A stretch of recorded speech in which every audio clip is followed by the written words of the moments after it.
வணக்கம். I'm doctor Sanjana Deepa, தோல், நகம், முடி மற்றும் அழகியல் சிறப்பு மருத்துவர், கிம்ஸ் ஹெல்த், நாகர்கோயில். இன்றைக்கி நம்ம ஹேர் ஃபால், அதாவது முடி உதிர்வு பற்றி ஒரு சின்ன தொகுப்பு தான் பார்க்க போகிறோம். நிறைய பேருக்கு சந்தேகங்கள் இருக்கும். முடி உதிர்வு எதனால் வருது, ஏன் வருது, வர்றது நார்மலா அப்படிங்கிற நிறைய சந்தேகங்களுக்கான பதில் இந்த தொகுப்பில் கிடைக்கும் உங்களுக்கு. முடி ஏன் உதிர்த்து அப்படிங்கிற பட்சத்தில் ஒரு நாளைக்கு சராசரியான ஒரு மனுஷனுக்கு 80லேருந்து 100 முடி வரைக்கும் கொட்டலாம். அதாவது எப்படி சின்ன குழந்தை பருவம் இருக்கோ, அதுக்கப்புறம் பருவ வயது இருக்கோ, வயதான தாத்தா வயசாகுதோ, அதே மாதிரி முடிகளும் இதே ஆனஜன் ஃபேஸில் முடி வளர ஆரம்பிக்கும். கேட்டஜன் ஃபேஸில் முடி வளர்ந்து முடியும். அண்ட் டீலஜன் ஃபேஸில் முடிக்கு வயதாகி கொட்டும். இது நார்மல். ஆனால் சில பேருக்கு என்ன ஆகும் அப்படின்னா, இதில் ஏதாவது ஒரு ஃபேஸில் முடி ஒழுங்காக வளராமல் இருக்கலாம், அல்லது முளைக்காமல் இருக்கலாம், அல்லது கொட்டாமல் இருக்கலாம். முடி கொட்டாமல் எப்போ இருக்கும் அப்படின்னா, நார்மலாக கொட்டாமல் இருக்கிறது ப்ரெக்னன்சியில் முடி கொட்டாது. அவங்களுக்கு எப்போ கொட்டும் அப்படின்னா, குழந்தை பிறந்து ஹார்மோன்ஸ் எல்லாம் நார்மலைஸ் ஆகும்போது முடி கொட்டும். அது பேர் தான் டீலஜன் எஃப்ளூவியம்னு சொல்லுவோம்.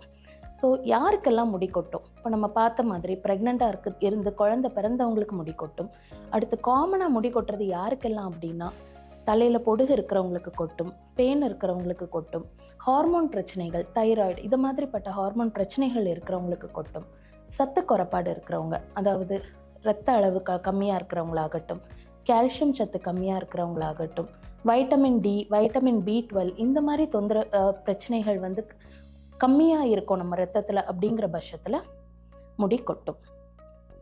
ஸோ சில பேருக்கு ஹெரிடிட்ரியாக கொட்டும். ஹெரிடிட்ரி அப்படிங்கிறது மரபணு. அதாவது அம்மா அப்பாவுக்கு இருக்கலாம், தாத்தா பாட்டி, இப்படி யாருக்காவது முடி கொட்டி இருந்து மேல் தலையில் அப்படிங்கிற பட்சத்தில் அவங்களுக்கு முடி கொட்டும். அதை நம்ம மேல் பேட்டர்ன் ஹேர் லாஸ் அல்லது ஃபீமேல்ஸ்க்கு வந்தால் ஃபீமேல் பேட்டர்ன் ஹேர் லாஸ்ன்னு சொல்லுவோம்.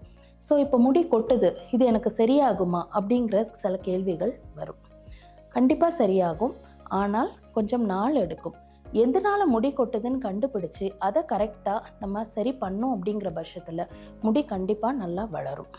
சில பேருக்கு அந்த male pattern, female pattern hair loss சொன்னேன் இல்லையா, மரபணுலேருந்து வர்றது, அவங்களுக்கு என்ன பண்ணலாம் அப்படின்னா, வெறும் மருந்து மாத்திரைகள் மட்டும் பத்தாது. பிஆர்பி தேவைப்படலாம், க்ரோத் ஃபேக்டர் இன்ஜெக்ஷன்ஸ் தேவைப்படலாம்.